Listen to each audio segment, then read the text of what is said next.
Hello everyone, welcome to the class 9 chapter tissue and part 6. Last lecture में हमने simple permanent tissue parenchyma के बारे में पढ़ा था, ठीक है। और आज के लेक्चर में हम सेकेंड सिंपल परमानेंट टिश्यू पढ़ेंगे, दैट इज कॉलेनकाइमा, ठीक है। स्टार्ट करते हैं बच्चों कॉलेनकाइमा। और एक चीज़ और, जिन्होंने प्रीवियस वीडियोस नहीं देखे हैं बच्चों ने, मैं बार बार कहती हूँ हर वीडियो में कि इस वीडियो के जो भी मैं वीडियो अभी बना रही हूँ उस वीडियो के आई बटन पे जाकर आप क्लिक करेंगे तो आपको प्रीवियस वीडियोस शो हो जाएंगे, ठीक है। चलिए स्टार्ट करते हैं कॉलेनकाइमा से। तो collenchyma is the second simple permanent tissue, ठीक है। और जो कॉलेनकाइमा है that is derived from parenchyma, ठीक है। ये एक्चुअली कहाँ से बना है?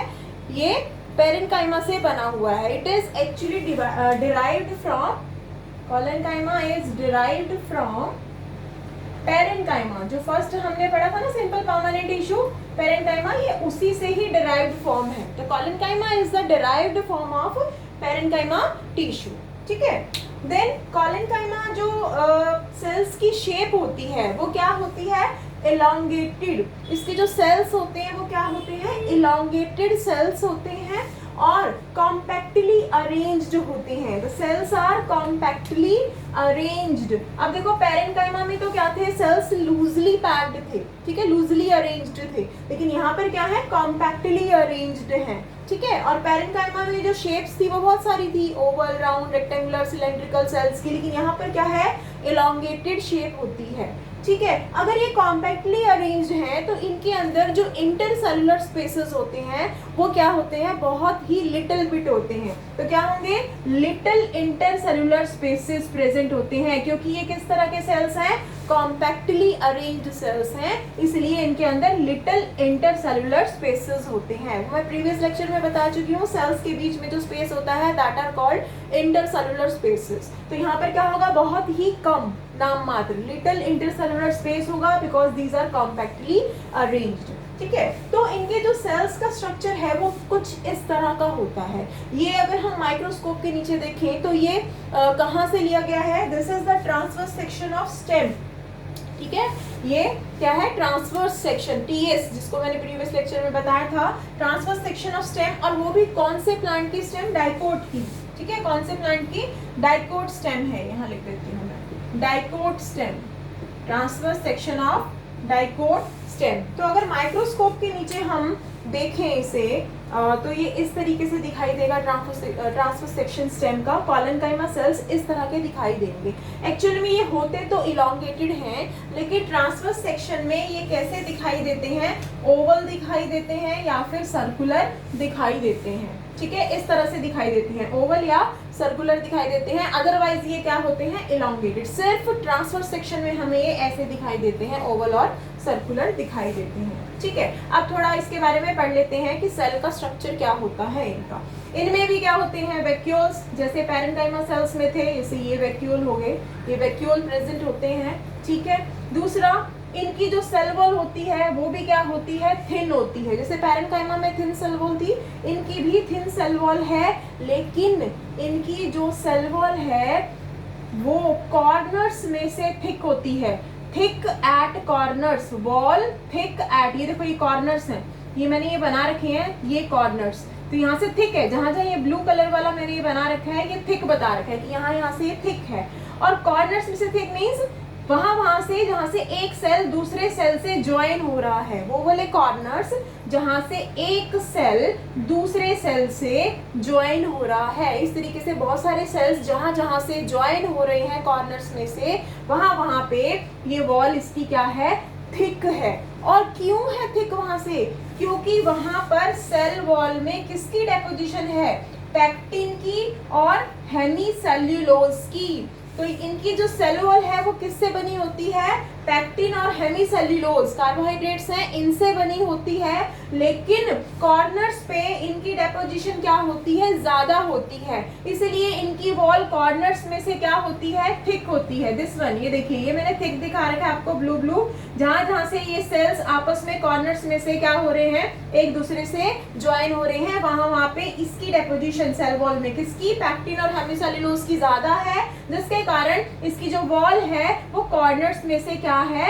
थिक है, ठीक है, ये थोड़ा सा अलग है पेरेन्काइमा से। उसमें तो पूरी की पूरी वॉल थिन थी, लेकिन यहाँ पर कॉर्नर्स में से थिक है। और डेपोजिशन किसकी है? पैक्टिन और हेमिसेल्यूलोज की। और पेरेन्काइमा में किसकी थी? सेल वॉल सेल्यूलोज की बनी हुई थी। ठीक है, क्लियर है? ये साइड बाय साइड डिफरेंस भी बता रही हूँ पेरेन्काइमा से कॉलेनकाइमा का, इस तरीके से है। अब जो साइटोप्लाज्म है उसमें न्यूक्लियस भी है। ये देखिए, ये रेड कलर वाला साइटोप्लाज्म है, साइड में, बीच में सेंट्रली लोकेटेड वैक्यूल्स हैं। और ये इनके बीच में क्या है?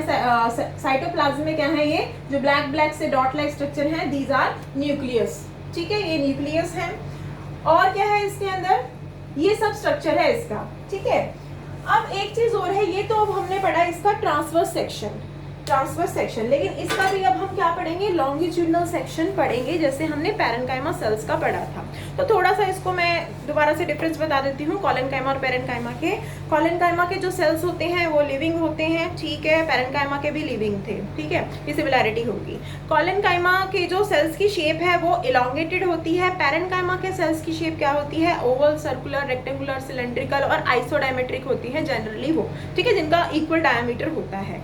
ऐसे ही जो कॉलेनकाइमा है उनमें जो सेल वॉल है वो किससे बनी हुई है? पैक्टिन और हेमिसेल्यूलोज से। लेकिन जो पेरेन्काइमा है उसमें सेल वॉल किससे बनी हुई है? सेल्यूलोज से बनी हुई है। इसकी जो सेल वॉल है कॉलेनकाइमा की, वो कॉर्नर्स में से क्या होती है? थिक होती है। ये देखिए, कॉर्नर्स में से थिक होती है। क्यों? क्योंकि यहाँ पर पैक्टिन और हेमिसेल्यूलोज की डेपोजिशन क्या होती है? ज्यादा होती है, इसलिए। लेकिन पेरेन्काइमा में ऐसा कुछ नहीं है, उसकी पूरी की पूरी सेल वॉल क्या होती है?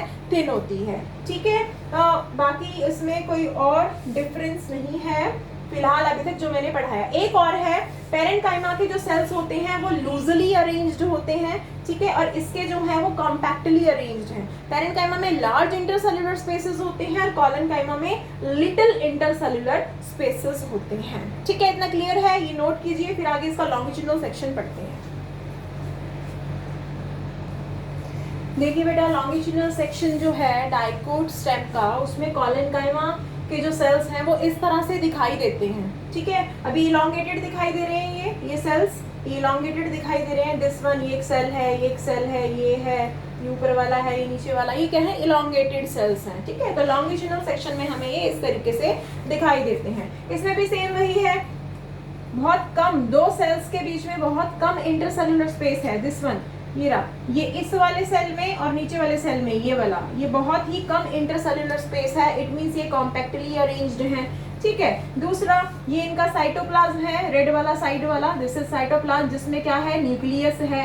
अब ये देखिए, कॉर्नर्स में से जहां से एक सेल दूसरे सेल से मिल रहा है, यहाँ से ज्वाइन हो रही है, तो ये वाले जो कॉर्नर्स हैं, यहाँ कॉर्नर्स में से ये क्या है? थिक है, इनकी वॉल क्या है? थिक है। कॉर्नर्स में से ये कॉर्नर्स, ये कॉर्नर्स में से इनकी वॉल क्या है? थिक है। किसकी डेपोजिशन की वजह से? पैक्टिन और हेमिसेल्यूलोज, इसकी डेपोजिशन की वजह से, क्योंकि सेल वॉल इनकी इन्हीं से बनी हुई है। लेकिन कॉर्नर्स में इनकी डेपोजिशन क्या है? ज्यादा, जिसके कारण इनकी जो वॉल है वो कॉर्नर्स से क्या होती है? थिक, जहां से एक सेल दूसरे सेल से ज्वाइन होता है।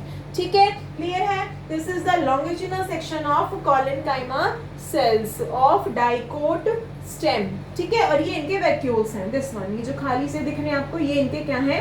ये वैक्यूल्स हैं। और साइड में क्या होता है? साइटोप्लाज्म होता है। ये भी नोट कर लीजिए। फिर आगे हम इसकी अकरेंस पढ़ेंगे कि ये कहाँ कहाँ पे प्लांट बॉडी में फाउंड होता है, कहाँ कहाँ इसकी लोकेशन होती है। ठीक है,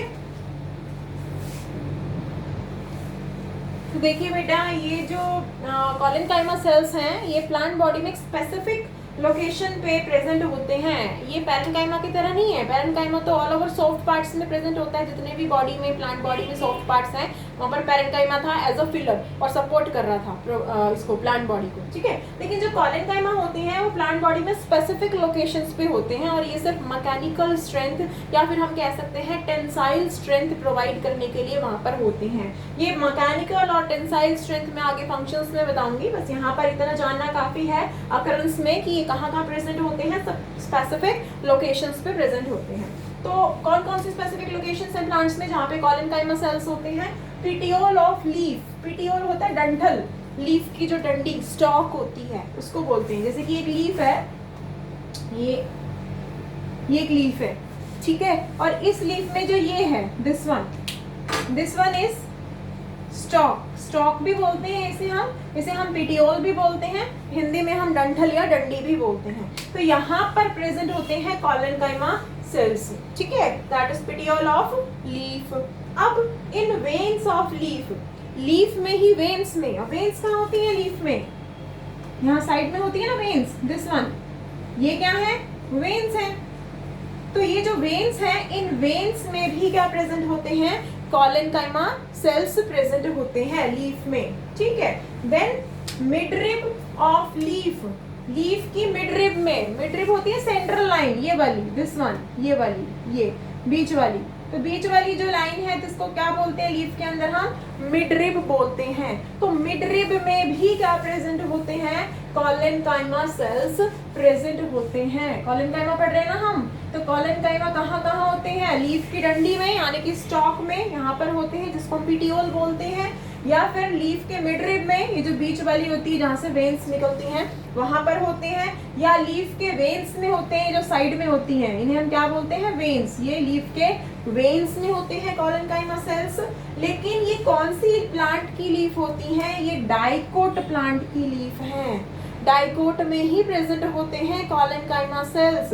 these are absent in monocots, monocots में कॉलेनकाइमा सेल्स नहीं होते हैं, डाइकोट प्लांट्स में ही होते हैं। और इसका क्या रीजन है मैं अभी बता देती हूँ कि जो मोनोकोट प्लांट्स होते हैं उनमें स्क्लेरेनकाइमा जो टिश्यू है, that is third simple permanent tissue, वो पहले ही डेवलप हो जाता है कॉलेनकाइमा से पहले, और वो मेन टिश्यू है जो एक प्लांट को मैकेनिकल स्ट्रेंथ प्रोवाइड करता है, तो वहां पर वो पहले ही डेवलप हो जाता है। तो मैकेनिकल स्ट्रेंथ प्लांट्स को कहाँ से मिल जाती है, उस स्क्लेरेनकाइमा टिश्यू से मिल जाती है, तो वहाँ कॉलेनकाइमा की कोई नीड ही नहीं होती, क्योंकि कॉलेनकाइमा का क्या फंक्शन है, मैकेनिकल स्ट्रेंथ प्रोवाइड करना। लेकिन मोनोकोट्स में पहले ही इसकी जगह क्या बन जाता है, स्क्लेरेनकाइमा बन जाता है, तो वहाँ पे इसकी नीड नहीं होती, इसलिए कॉलेनकाइमा मोनोकोट्स में क्या होते हैं, एब्सेंट होते हैं, ठीक है। रूट्स में भी ये नहीं होते हैं, वो मैं फंक्शनिंग के टाइम पे बताऊंगी जब इसके फंक्शंस पढ़ाऊंगी कि रूट्स में प्रेजेंट क्यों नहीं होते हैं, ठीक है। यहाँ पर सिर्फ इतना क्लियर करती हूँ कि डाइकोट्स में होते हैं, मोनोकोट्स में नहीं होते हैं।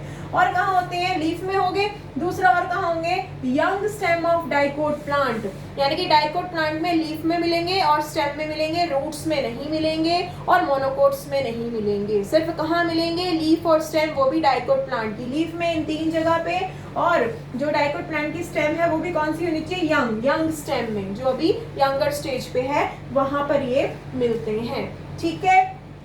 और इस तरीके से ये इनकी क्या है, अकरेंस की स्पेसिफिक लोकेशंस पे यहाँ मिलते हैं। और अब फंक्शनिंग क्या है वो अब हम आगे बढ़ेंगे, ये पॉइंट्स एक बार आप नोट कर लीजिए। देखिए बेटा फंक्शनिंग में क्या क्या है, पहली इसकी फंक्शनिंग है, it provides mechanical strength to the plant, एक प्लांट को मैकेनिकल स्ट्रेंथ प्रोवाइड करने के लिए कॉलेनकाइमा सेल्स प्रेजेंट होते हैं। अब ये मैकेनिकल स्ट्रेंथ क्या होती है, अब देखिए मैंने भी बताया कि ये लीफ और स्टेम में प्रेजेंट होते हैं, स्टेम में तो यंग में, और वैसे लीव्स में, डाइकोट प्लांट्स में प्रेजेंट होते हैं। कहाँ कहाँ पे, लीफ के पिटियोल में, लीफ के मिडरिब में, लीफ के वेन्स में, और एक जगह पे और प्रेजेंट होते हैं, पेडिसल ऑफ फ्लावर, फ्लावर की जो डंडी होती है ना उसको हम पेडिसल बोलते हैं, जैसे लीफ की डंडी डंठल को हम पिटियोल बोलते हैं, ऐसे ही फ्लावर की डंठल को हम पेडिसल बोलते हैं। तो देखो यहाँ पे क्यों प्रेजेंट है, यहाँ पे किस चीज का सपोर्ट कर रहे हैं, जब तेज हवा या आंधी आती है तो कई बार फ्लावर की जो डंडी है, जो पेडिसल है वो मुड़ जाती है, कई बार जो यंग स्टेम है वो भी मुड़ जाती हैं, कई बार जो लीफ की पिटियोल्स हैं यानी कि जो डंडी है वो भी मुड़ जाती हैं, ठीक है। लीफ के जो लीव्स हैं, उसके जो पत्ते हैं, जो सरफेस है वो भी कई बार ऐसे मुड़ जाता है, आंधी तूफान से ऐसे ऐसे होता रहता है ना, लेकिन उसके बावजूद भी वो टूटते नहीं है, क्यों, क्योंकि उनके अंदर उस जगह पे क्या प्रेजेंट है, कॉलेनकाइमा सेल्स प्रेजेंट हैं जो उनको सपोर्ट कर रहे हैं अंदर की तरफ से, उनको मैकेनिकल स्ट्रेंथ यानी कि टेंसाइल स्ट्रेंथ दे रहे हैं, जिसके कारण उनके अंदर 2 फैक्टर्स आ गए स्ट्रेंथ की वजह से। एक तो उनके अंदर इलास्टिसिटी बन गई, इसको हम फ्लेक्सिबिलिटी भी बोल सकते हैं, इलास्टिसिटी या फिर फ्लेक्सिबिलिटी एक ही बात है। तो उन लीव्स में, उन स्टेम में क्या आ गई, फ्लेक्सिबिलिटी आ गई, वो बेंड होने के बाद भी नहीं टूट रही, इलास्टिसिटी आ गई, यानी कि वो बेंड होने के बाद भी नहीं टूट रही, कितना मर्जी उनको हवा लग जाए वो नहीं टूट रही हैं, वो बेंड हो रही हैं लेकिन फिर भी नहीं टूट रही हैं। क्यों, क्योंकि उनके अंदर स्ट्रेंथ है, कौन से सेल्स की वजह से, कॉलेनकाइमा सेल्स की वजह से, क्योंकि वो वहां पे प्रेजेंट है, ठीक है। इसलिए फ्लेक्सिबिलिटी और इलास्टिसिटी किसकी वजह से है, कोलेनकाइमा की वजह से। अगर वो बेंड भी होती हैं तो उनको अंदर से वो टेंसाइल या फिर हम कह सकते हैं मैकेनिकल स्ट्रेंथ प्रोवाइड कर रही हैं, ठीक है, जिसके कारण due to this allows bending, और इसी स्ट्रेंथ के कारण ही प्लांट्स में, लीव्स में, स्टेम में क्या होती है, बेंडिंग हो जाती है, फिर भी वो टूटते नहीं हैं। ये देखो लीफ के पेटियोल में बेंडिंग होती है तो वो नहीं टूटता क्योंकि उसके अंदर इलास्टिसिटी है, यानी कि स्ट्रेंथ है, टेंसाइल स्ट्रेंथ है। फ्लावर के पेडिसल में भी वो अगर बेंड हो जाता है, झुक जाता है इधर उधर, तो भी वो नहीं टूटता उसका स्टॉक, उसकी पेडिसल। क्यों? क्योंकि उसमें इलास्टिसिटी है। किसकी वजह से, कोलेनकाइमा की वजह से। वो उसको स्ट्रेंथ प्रोवाइड कर रही हैं, ठीक है। यंग स्टेम भी जो होती है कई बार बेंड हो जाती है, जैसे सनफ्लावर का आपने पौधा देखा होगा, जहाँ से रोशनी आती है, सन की रेज आती हैं, वो सनफ्लावर का जो फ्लावर है, जो सनफ्लावर है वो बेंड हो जाता है, तो उसकी डंडी बेंड हो जाती है, लेकिन वो टूटता तो नहीं है ना। तो क्यों नहीं टूट रहा? क्योंकि उसके अंदर क्या है, कोलेनकाइमा सेल्स हैं जो उसको टेंसाइल या फिर मैकेनिकल स्ट्रेंथ प्रोवाइड कर रहे हैं, यानी कि उसके अंदर इलास्टिसिटी है उसकी लीफ की या फ्लावर की पेडिसल में, फ्लावर के पेडिसल में, लीफ के पेटियोल में, ठीक है। और यंग स्टेम भी इसी कारण से बेंड हो जाती है और टूटती नहीं है। और कुछ प्लांट्स में टेंड्रिल्स भी होते हैं, टेंड्रिल्स होते हैं इस तरीके से स्टेम के ऊपर, ऐसे इस तरह की ब्रांचेस होती हैं टेंड्रिल्स जो क्लाइंबिंग होती हैं। जैसे मनी प्लांट है, मनी प्लांट में फैली होती हैं प्लांट ब्रांचेस, ठीक है। जैसे मटर का पौधा है उसमें टेंड्रिल्स होती हैं। तो वो टेंड्रिल्स जो हैं उनको अगर हम एक डंडी के साथ ऊपर की तरफ बांध दें तो भी वो, जब हम उसको राउंड करते हैं, मान लीजिए ये एक डंडी है, ठीक है, इसके आसपास अगर कोई प्लांट, ये दूसरा प्लांट है, ये एक और प्लांट है, ठीक है, यहाँ पे मैंने एक डंडी लगा दी उसी गमले में, प्लांट में, तब इसकी जो टेंड्रिल्स है वो नीचे गिरी हुई है, लेकिन इस टेंड्रिल्स को अगर मैं यहाँ पर लपेट दूँ, इस वाले प्लांट की टेंड्रिल्स को यहाँ पर, तो वो टूटेंगी नहीं, ठीक है। क्यों? वो उसको हम लपेट रहे हैं, बेंड कर रहे हैं, वो टूट नहीं रही। क्यों? क्योंकि उसके अंदर क्या है, कोलेनकाइमा सेल्स हैं। तो इट मीन्स ये कोलेनकाइमा सेल्स क्या कर रही हैं, ओवरऑल एक ही फंक्शन कर रहे हैं कि वो मैकेनिकल स्ट्रेंथ प्रोवाइड कर रहे हैं प्लांट बॉडी को स्पेसिफिक लोकेशंस पे प्रेजेंट होके।